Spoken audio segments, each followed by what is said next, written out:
pienen tarinan Häsän ja Apin maanantai-aamusta. Kirjoita kuulemasi mukaan. Muistathan kirjoittaa virkkeen ensimmäisen sanan ja erisnimet isolla alkukirjaimella.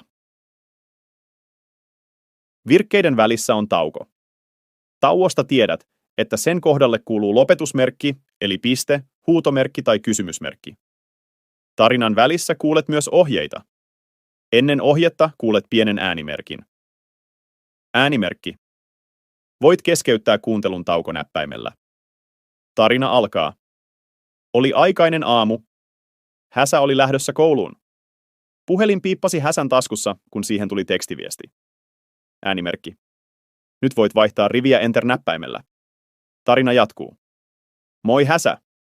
Olen tänään kipeä. Voitko kertoa kavereille? Terveisin Appi. Äänimerkki. Voit vaihtaa taas riviä Enterillä. Tarina jatkuu. Häsä näppäili vastauksen puhelimellaan. Äänimerkki. Vaihda taas riviä Enter-näppäimellä. Tarina jatkuu. Totta kai kerron. Toivottavasti paranet pian. Kuka muuten käyttää tänään dogea lenkillä?